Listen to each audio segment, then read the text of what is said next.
Muy bien, vamos a entrar a meditar en la palabra del Señor, esa palabra que es viva y que es eficaz, esa palabra que es más cortante que toda espada de dos filos y que penetra hasta partir el alma y el espíritu, las coyunturas y los tuétanos y discierne las intenciones y los pensamientos del corazón. Hoy quiero proponerles un tema de reflexión que de verdad, interesa. Lo he titulado Una comunión íntima. Y tengo un texto en el capítulo 25 de los Salmos, los versos 12 al 14, que dice así: ¿Quién es el hombre que teme a Jehová? Él le enseñará el camino que ha de escoger. Gozará de bienestar y su descendencia heredará la tierra. Y el verso 14 es espectacular. Dice, la comunión íntima de Jehová es con los que le temen y a ellos hará conocer su pacto.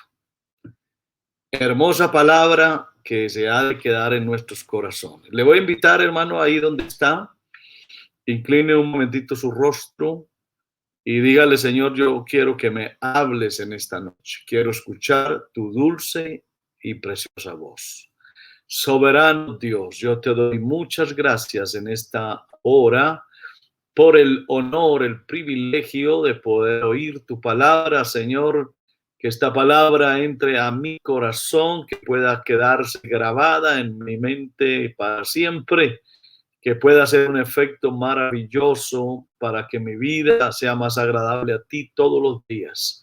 Oh Señor, te ruego que bendigas a todos los que hoy están conectados a través de este medio, que seas tú llegando, oh Señor, a sus corazones a través de esta hermosa palabra. Te lo ruego, mi Dios, en el nombre de Jesús. Amén. Hace mucho tiempo yo pensé en dos cosas que son importantes. La primera es salir del mundo, importantísimo, y hay que hacerlo. Pero también pensé, ¿de qué sirve uno salir del mundo, pero no meterse con Dios como tiene que ser? Es decir, dejar de hacer algunas prácticas que normalmente las hacíamos cuando no conocíamos a Dios. Y de pronto, ¿por qué no llegar a la iglesia? Pero que no pase mayor cosa con nosotros. Es decir, la idea es que algo pase con nosotros. Es decir, yo tomé mi decisión, dejé el mundo, me alejé de la vida del mundo, no volví a frecuentar esos lugares de pecado, pero allá no es donde yo quiero reflexionar esta noche, sino qué ha pasado conmigo con respecto a mi relación con Dios. ¿Qué clase de relación manejo yo con Dios? O dicho de otra forma, ¿qué tal es mi intimidad con Dios? Permítame que ponga un ejemplo de la vida normal. Es posible que uno vea una familia que viva bajo el mismo techo, el papá, la mamá, los hijos, pero no hay armonía en el hogar, no hay alegría, no hay camaradería, no se disfruta la presencia del otro, cada quien está en su pieza, en su espacio, todo mundo separado, aunque bajo el mismo techo. Entonces no es como mucha gracia estar así, ¿verdad? Un hogar en donde no hay intimidad y llevémoslo un poquito más allá. Una pareja de esposos que todo mundo los ve y todo mundo sabe que viven en la misma casa, pero entre ellos no hay vida íntima, no hay cercanía, no hay camaradería, no hay amistad, no hay fraternidad, no hay ese calor humano que los atrae. Bueno, llevemos eso al plano con Dios. ¿Será posible que uno pueda estar en la iglesia y permíteme usar una palabra un poquito rara, absorto? Estar absorto eh, significa estar y no estar. Es decir, yo voy a la iglesia, veo quién canta, veo quién predica, de pronto critico un poco, juzgo, y el culto estuvo bonito y la gente que estuvo alrededor se gozó, pero conmigo no pasó nada, conmigo no sucede nada. Entonces yo no siento a Dios en mi vida, yo no siento que el Espíritu Santo se mueva en mí.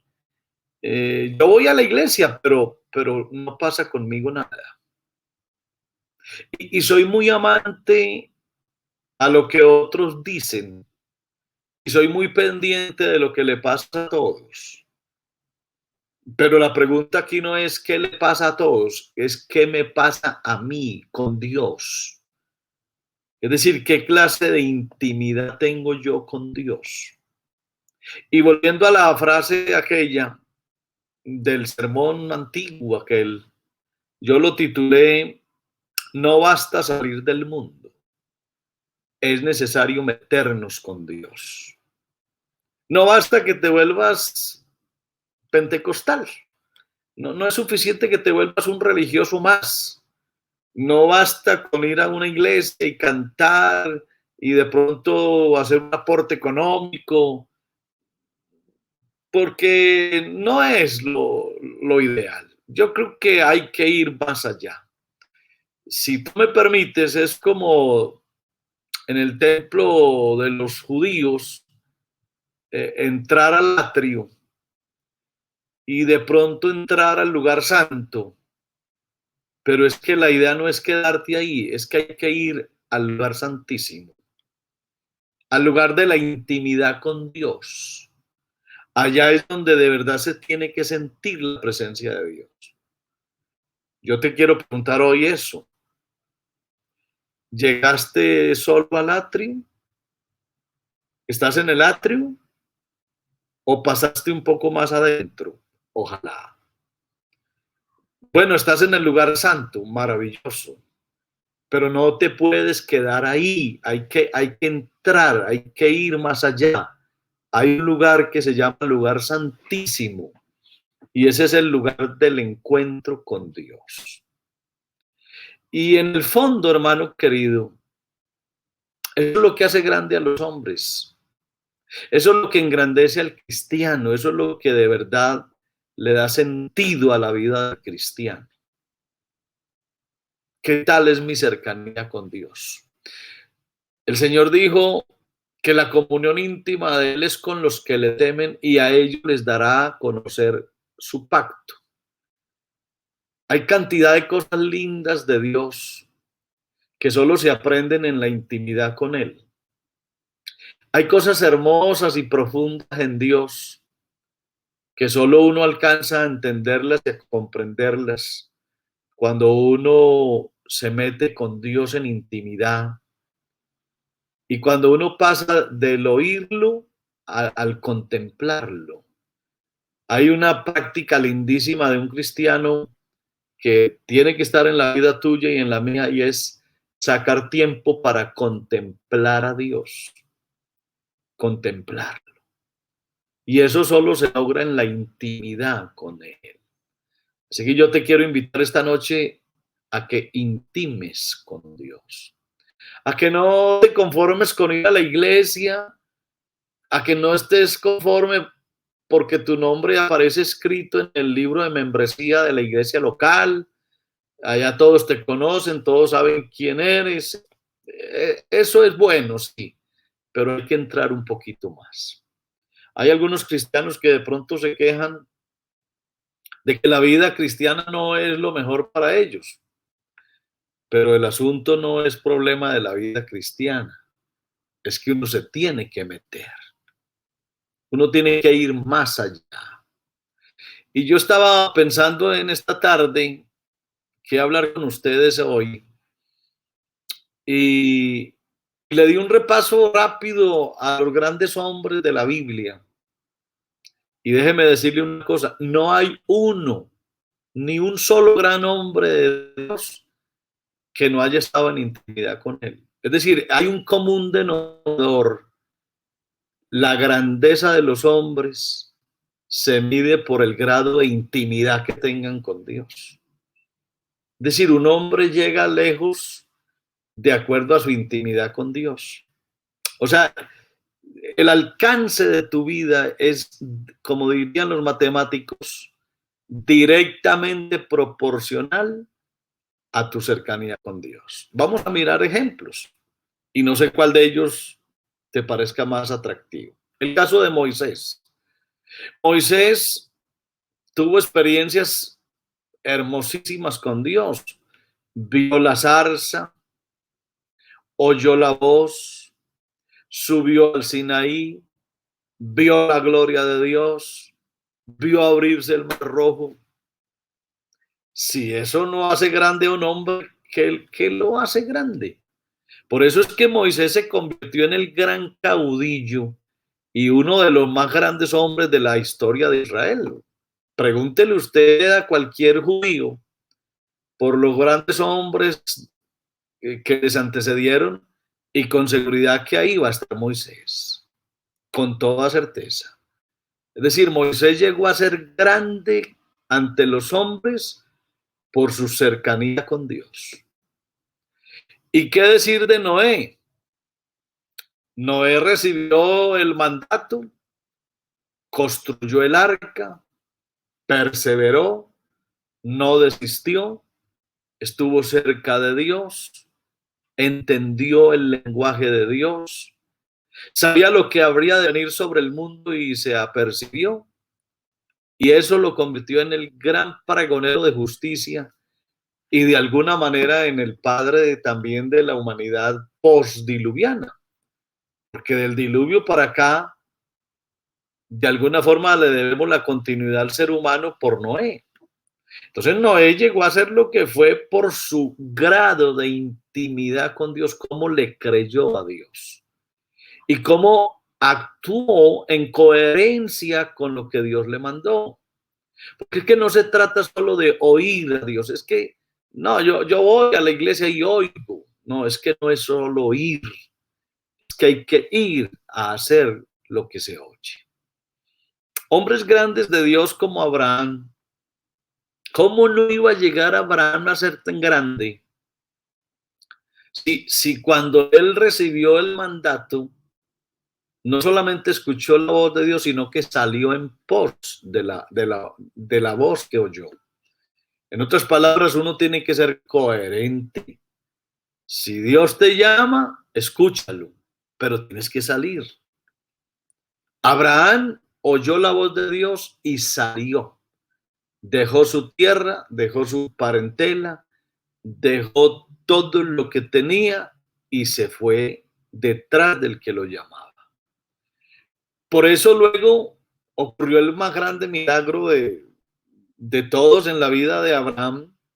Un hombre de casi 100 años, dice la Biblia, que sexualmente casi muerto, y su mujer estéril toda la vida y anciana, pero de ahí, de esa matriz estéril y de ese hombre casi muerto en lo sexual, salió un hombre y de ahí vino toda una nación. Así que Abraham fue un hombre que tuvo una relación con Dios cercanísima, tanto que cuando le tocó subir al Moria con su hijo, subió sin discusión de nada, confiando plenamente en Dios. Así que esa intimidad de Abraham con Dios lo convirtió, escúchelo, nada más ni nada menos que en el padre de la fe. Abraham. Abraham es uno de los más grandes hombres de la historia de la humanidad. Pregúntele usted a las tres grandes religiones del mundo, ¿quién es Abraham? A los judíos, a los musulmanes y a nosotros los cristianos. ¿Quién es Abraham? Todos tres damos una definición excelente porque se convirtió en el gran padre de la fe. Pero esas conversiones de ellos no son fortuitas, es que eso se debe es a una intimidad que se tiene con Dios. El mismo Jacob, ¿acaso Jacob, antes de ser transformado en el príncipe de Dios, porque realmente allá llegó a llamarse, se convirtió en el padre de las 12 tribus? Pero si usted pone el espejo retrovisor, usted mirará qué fue lo que le pasó a Jacob. Primero que todo, eso que pasó con Esaú, su hermano, era una muestra de espiritualidad de Jacob, porque la primogenitura que Esaú vendió, en el fondo no era tanto el asunto político o el asunto material en cuanto a herencia, sino que Esaú debía haber sido el líder religioso y espiritual del pueblo, cosa que nunca quiso, pero Jacob sí la quiso, y por eso se apropió de esa primogenitura, no para apropiarse de la riqueza de su padre, sino porque él sabía que tenía una gran responsabilidad con el pueblo, y por eso se convirtió Jacob en ese príncipe de Dios. ¿Y cómo te parece esa experiencia íntima en Peniel cuando luchó con el ángel? Y no por asuntos de violencia, porque la lucha con el ángel no fue por asuntos de violencia que él obtuvo lo que pidió, sino por la perseverancia. No te suelto hasta que no me bendigas. Ahí no es cuestión de violencia, porque ya él con su cadera afectada no iba a poder luchar físicamente, pero era cuestión de aferrarse, de persistir. Y ahí es donde uno ve a un Jacob bendecido. Un Jacob que aprende a darle a Dios de lo que Dios le da, que no se olvida de las promesas de Dios, y que cuando se recuesta en Betel ve la visión de Dios. Esos hombres definitivamente se le deben a esos momentos de intimidad con Dios. Allá es donde uno tiene que llegar. ¿Qué me ha pasado a mí con Dios? Que en estos años que llevo, seguramente tú estás muy joven, y dirás, bueno, ¿y a mí qué me ha pasado? No me ha pasado nada. Algo te tiene que pasar con Dios. Algo, porque si tú quieres llegar lejos, si tú quieres ir muy allá, muy adelante con Dios, algo tiene que pasar contigo. Y eso que pasa contigo es lo que se conoce como la intimidad con Dios. El caso de José. José, imagínese que de alguna forma su carácter y su espíritu es similar al de Cristo. ¿Cómo llega un hombre a alcanzar un carácter, un espíritu similar al de Cristo? ¿Por qué? Porque José, desde niño, él entendió que quería ser Dios con él, tuvo unos sueños y los creyó, nunca pensó que Dios iba a fallarle, soportó la esclavitud, y mira un detalle interesante. José llegó a estar en el clímax de su éxito como persona, un hombre supremamente exitoso en todo. Llegó a estar, no solo aprendió a estar abajo preso, sino arriba en la cúspide del poder. Y estando en medio del poder, se sostuvo y aprendió. Eso es una lección para algunos. Hay gente que definitivamente no logran manejar el éxito. Cuando lo tienen todo, cuando hay abundancia, cuando han alcanzado la cima de sus logros, se les olvida quién es Dios. José no se olvidó. José tenía claro quién era Dios, estando abajo preso o estando arriba en el poder. Él aprendió a intimar con Dios, y por eso se dice que su espíritu fue similar al de Cristo. El caso de Josué, es que son innumerables los ejemplos. Josué vio caer las murallas de Jericó y vio abrirse el río Jordán. Yo me pregunto, Dios mío, uno después de ver algo tan maravilloso, uno no puede seguir siendo igual. Por eso ese Josué se convirtió en el gran conquistador de la tierra prometida, un hombre valiosísimo, recordado, uno de los grandes hombres de la Biblia y de la historia hebrea, pero todo se debió a su intimidad con Dios. ¿Cómo logró meterse en el corazón de Dios, y no solo en el corazón de Dios, en el corazón del pueblo, porque el pueblo aprendió a quererlo, aprendió a amarlo y aprendió a obedecerlo como lo hizo también con Moisés. Así que una de las claves para que tú aprendas a estar bien con los que te rodean es meterte con Dios. Uno puede meterse en el corazón de Dios. Gedeón en medio de su pobreza se convirtió en un guerrero poderosísimo. Y lo más glorioso de Gedeón es que él no era un hombre fuerte, lleno de armas, no, él solamente tenía el respaldo de Dios, imagínense, solamente, entre comillas, el respaldo de Dios. Y con todo y eso, fue un hombre tan íntimo con Dios que vio una cosa espectacular, eso jamás en la vida de la humanidad se volvió a ver y nunca se verá más. ¿Te acuerdas del momento en que el sol y la luna se detuvieron? Eso le marca la vida a cualquiera. Por eso dice, detente sol en Gabaón y tu luna en el valle de Ajalón, y el sol y la luna se detuvieron. ¿Tú crees que eso le pasa a cualquiera? ¿Que eso le ocurre a cualquiera? No, eso le pasa a un hombre que está en intimidad con Dios, un hombre que es capaz de hablar con Dios y Dios hace maravillas con él. De pronto tú cada rato piensas, ¿y qué va a pasar conmigo? Estás esperando una oportunidad de servir a Dios, estás esperando un espacio en alguna forma, de alguna manera, pero no. ¿Sabes dónde hay que esperar las oportunidades que Dios da? En su recámara secreta, ahí, meterte ahí donde Él está, esconderte en Dios. El caso de Samuel, los niños, desde niño, una persona puede aprender a meterse con Dios. Y Samuel sí que aprendió a conocer la voz de Dios desde que estaba niño. Así que Samuel rápido, desde muy pequeño, alcanzó a escuchar la voz de Dios y la conoció. Así que a Samuel nada lo iba a sacar del camino. Y por eso uno de los grandes hombres de la Biblia, y dale una miradita a la biografía de Samuel para que veas qué hombre tan impecable, tan intachable.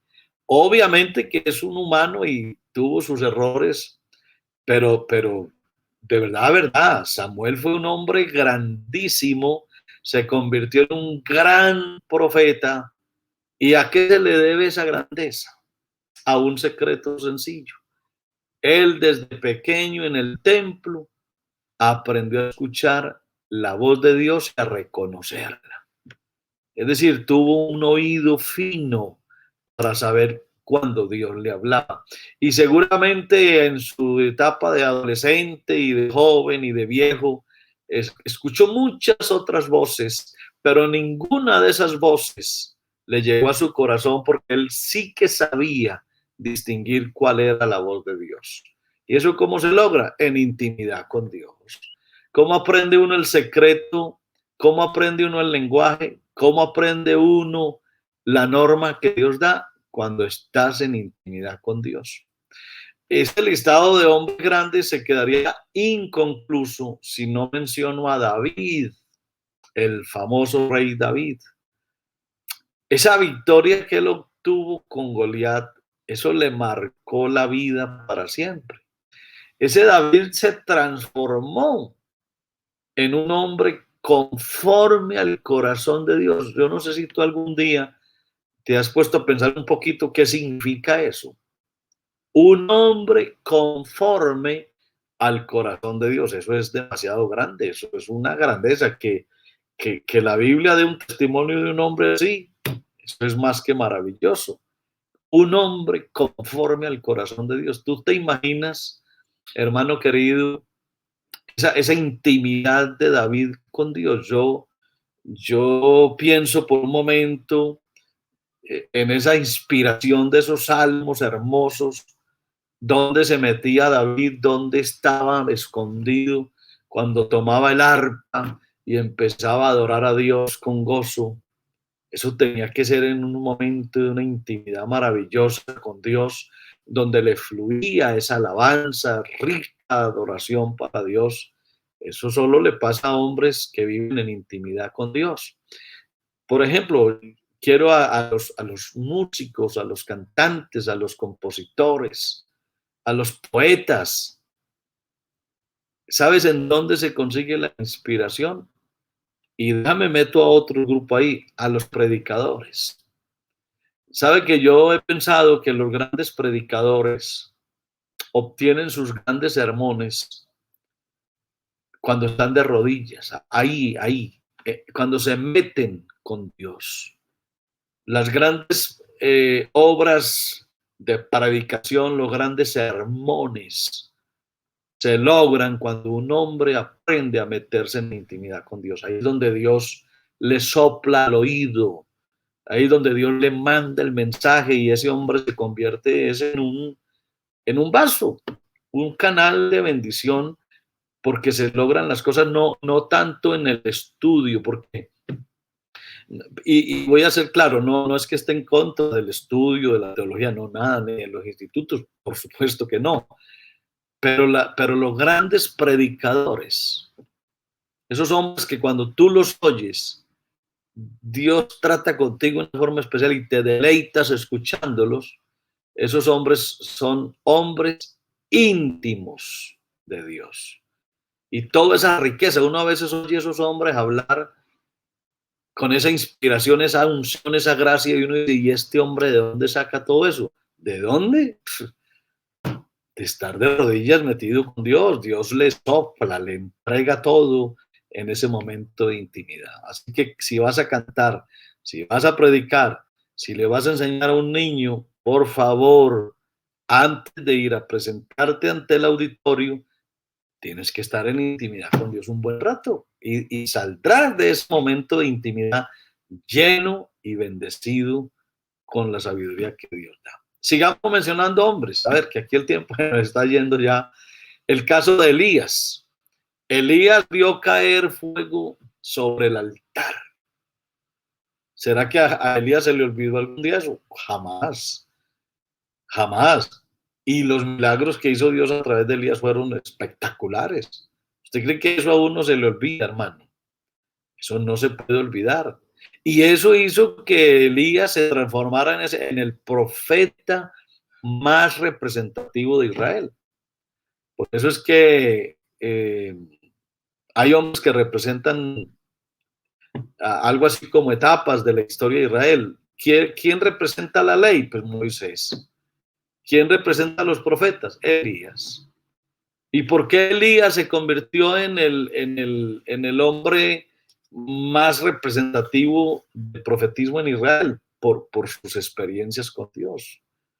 Le tocó vivir una época terrible de maldad con el famoso rey Acab. ¿Te acuerdas cuando su esposa lo mandó a perseguir y se metió en la cueva? ¿Y qué hizo Elías, el poderoso profeta? Metido en una cueva y allá estuvo en intimidad con Dios. Y cuando Dios le dijo, escóndete, se escondió. Y cuando el Señor le dijo, muéstrate, pues se mostró. ¿Y qué opinas de eso, de esos 3 años y medio donde Él le manda las nubes que no sueltan una gota de agua y las nubes le obedecen? Increíble. ¿Cómo Dios a un hombre le da un poder de esos y luego vuelve y lo manda y le dice, háblale a la nube porque ahora sí ha de caer agua? Y sale y otra vez por su palabra las nubes se cargan de agua y la derraman en abundancia. Esto solamente le pasa a hombres que aprenden a estar en intimidad con Dios. Eliseo vio a Elías cuando fue traspuesto, vio una cantidad de milagros enormes. Y ¿sabías tú que Eliseo hizo, o mejor, Dios hizo un milagro a través de él aún muerto? Estando muerto, Eliseo hizo un milagro. Y pidió que una doble porción del Espíritu que estaba en Elías cayera en él y se dio perfectamente. Yo te invito, si tú eres un poquitico inquieto, a que le des una miradita a esos pasajes de la Biblia y veas cuántos milagros hizo Elías. ¿Y cuántos hizo Eliseo? Vas a quedarte sorprendido porque Eliseo pidió una doble porción de su espíritu y así pasó. ¿Y en qué se vio eso expuesto? En que Elías hizo 7 milagros y Eliseo hizo 14. Cosas curiosas, pero eso solo le pasa a esos hombres que aprenden a meterse allá donde Dios está. Daniel tuvo sueños, fue un gran adorador, a él no le importó meterse en su habitación y abrir las ventanas, a él no le importó nada. Es que para Daniel el momento de intimidad con Dios era indiscutible, no había forma de cambiarlo por nada, eso se vuelve sagrado. Es que el momento de la intimidad con Dios para estos hombres era lo más grande que podía pasar. Uno ve a estos hombres buscando esa intimidad con Dios, no por un deber, ni por una disciplina, sino por un deleite. Como dijo David en cierta ocasión, las cuerdas me cayeron en lugares deleitosos y es hermosa la heredad que me ha tocado. Así que esto tiene que ser, es un deleite. O sea, no hay nada en la vida más lindo que uno aprender a estar en la intimidad con Dios, allá metido en Dios, es donde se ven cosas formidables de Dios. Así que Daniel tuvo sueños, fue un gran adorador, salió ileso del foso de los leones, que eso es una cosa increíble. ¿A quién se le olvida una aventura de esas? Unos leones hambrientos, quién sabe cuántos días sin comer, y que lo tiren a él allá y esos leones no pueden ni abrir el hocico porque hay un Dios grande que está ahí al lado de Daniel. ¿No crees que con Daniel fue el Señor al mismo foso? Claro, es que cuando uno aprende a estar en intimidad con Dios, a donde tú vayas, Él va contigo y por eso no hay nada que temer. Este Daniel se transformó en el gran profeta para los últimos días. Hoy, por ejemplo, si tú vas a buscar hoy la escatología, es decir, la narración de los eventos que fueron, que son y que serán, ¿en qué te fijas? Obligadamente hay que mirar a Daniel, porque Daniel fue un hombre que se convirtió, se transformó debido a su intimidad con Dios. Dios le descubrió sus secretos y por eso Daniel los plasmó en su libro profético. Y hoy, después de cualquier cantidad de años, el libro de Daniel es totalmente vigente. Tú abres hoy las páginas del libro de Daniel y es como si estuvieras leyendo el periódico del día. ¿Quién logra eso? Un hombre que aprende a meterse en intimidad con Dios. Se iba a su pieza sin temor de prohibiciones de nada, porque para él no importaba la prohibición. Él aprendió a meterse con Dios y allá abría las ventanas y adoraba al Dios del cielo. Así que lección mucha. Por muchas cosas que tú tengas que hacer, por muy ocupado que estés, por muy grande que sea tu empresa o tu estudio o lo que sea, tu rato de intimidad con Dios no puede evitarse. Hay que hacerlo, lo haces o lo haces, no hay más nada. Y no es un asunto tanto de tiempo, no es cuánto tiempo pasas, porque no es un asunto de cuánto tiempo pasas, sino de la calidad misma de tu cercanía con Dios. A veces 10 minutos, a veces 10 minutos en intimidad con Dios pueden ser más significativos que 2 horas de rodillas. Ahora, si puedes estar las 2 horas de rodillas, pero en una calidad de intimidad con Dios, maravilloso. Pero aquí la clave es aprende a intimar con Dios. Isaías tuvo una visión en el templo, vio al Señor y eso le cambió la vida para siempre. ¿Por qué? Porque se convirtió en el gran profeta mesiánico. 700 años antes de Cristo, ya Isaías había resuelto cualquier cantidad de dudas sobre el Mesías. Y hoy, nosotros como iglesia, Cuando vamos a buscar algo sobre la profecía mesiánica, ¿a dónde vamos? A Isaías. ¿Y por qué? Porque fue un hombre que se caracterizó por intimar con Dios. Allá estaba en el templo y dijo él, vi yo al Señor. Eso le cambia la vida a cualquiera. Pasemos ya un poquito más acá. Juan el Bautista vio y reconoció al Señor Jesús en el Jordán y se convirtió en el gran precursor de Cristo. Juan el Bautista cerró una etapa de los profetas, porque la ley y los profetas hasta Juan profetizaron, así que a Juan le tocó cerrar esa época del profetismo en Israel, se convirtió en el gran precursor de Cristo. Y también menciono los últimos tres para no cansarles. El apóstol Pedro. Pedro fue el gran testigo del Pentecostés. Por favor, si eso no le cambia a uno la vida, hermano querido, si lo que pasó en el Pentecostés no transforma a una persona, ¿qué lo podrá transformar? Este mismo Pedro que llegó a ser un hombre cobarde en su momento, porque de verdad que lo fue en su momento, aunque otros se fueron, él al menos se quedó metido, escondido entre la gente, pero en él hubo cobardía, hubo miedo y en un momento dado hasta renegó. Pero lo que le pasó en Pentecostés, ese momento de intimidad con Dios, le marcó la vida para siempre y se convirtió entonces en uno de los tres íntimos del Señor. Tres íntimos. Ahorita te digo en qué consiste eso de los tres íntimos. El apóstol Pablo. Pablo conoció al Señor en el camino a Damasco. Esa fue su más grande experiencia en el momento. Ahí fue donde él obtuvo su primer encuentro con Dios. Pero de ahí pasaron muchas cosas en la vida de Pablo. Se fue a Arabia 14 años.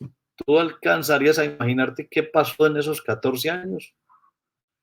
Una escuela espectacular. ¿Quién fue el maestro de Pablo? ¿Quién le enseñó el evangelio? Nadie, nadie. Él no recibió el evangelio por boca de nadie. Así que todo lo que hoy tenemos, hermano, esas cartas paulinas, que son 13, y si la carta a los hebreos también escribió él, serían 14, ahí está consignado todo lo que es el programa de Dios con la iglesia. Y todo eso lo recibió fue un hombre por revelación de Dios directa. Así que Dios tuvo que haber hecho con Pablo algo grande, enorme. Cuántas horas, cuántos días, cuántas noches de intimidad de Pablo con Dios para que resultara lo que hoy tenemos como toda la doctrina paulina, que es el soporte de la iglesia doctrinalmente, la estructura de la iglesia. Eso se lo debemos a un hombre que aprendió a estar en intimidad con Dios. Y menciono el último. Yo diría que este último fue el que más cerca estuvo del Señor Jesús. Juan. Juan, el apóstol Juan. Pues imagínate que estuvo tan cercano que la Biblia dice que se recostaba en el pecho del Señor. ¿Ah? Sí, ¿quién estuvo más cerca del Señor que Juan? Nadie, nadie. Ese hombre se convirtió nada más y nada menos que en el discípulo amado. Increíble. Ahora, todo lo que hoy está pasando, todo, se lo debemos a Juan. Juan nos mostró a través del Apocalipsis todo lo que está pasando y va a pasar. Toda esa revelación en la isla de Patmos fue el fruto de una vida íntima entre Juan y el Señor. Pero voy a explicarte esto de los tres íntimos. Y ya voy cerrando. Discúlpeme que me estoy alargando mucho. El Señor tenía multitudes que lo seguían. Ese era como un círculo grande, multitudes. Pero de las multitudes luego se estrechó el círculo y quedaron discípulos, que eran muchísimos, eran bastantes discípulos. Y de entre esos discípulos, ¿tú te acuerdas de los 70? Claro. Pero luego se estrecha más y habían 12. Llegó un momento en que el círculo íntimo del Señor eran 12. Pero hay algo más curioso todavía. De entre esos 12, habían 3, que eran los más cercanos, los más íntimos. ¿Quiénes eran? Pedro, Juan y Jacobo. Pedro, Juan y Jacobo. Con ellos ocurrieron 3 cosas que los otros 9 nunca vieron. Mira qué lindo es estar en el círculo íntimo con Dios.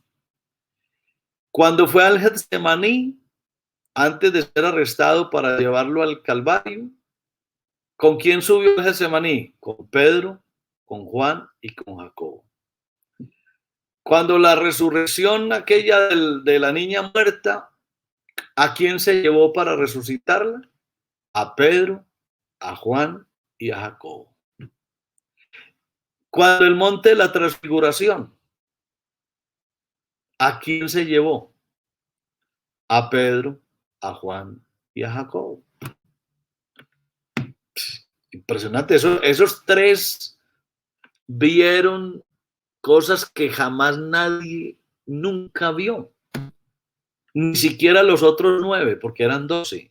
Pero estos 3 eran el círculo íntimo del Señor.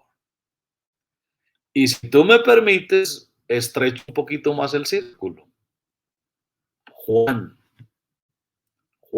empezando porque Juan fue el último que murió, murió de anciano, desterrado en una isla, el discípulo amado.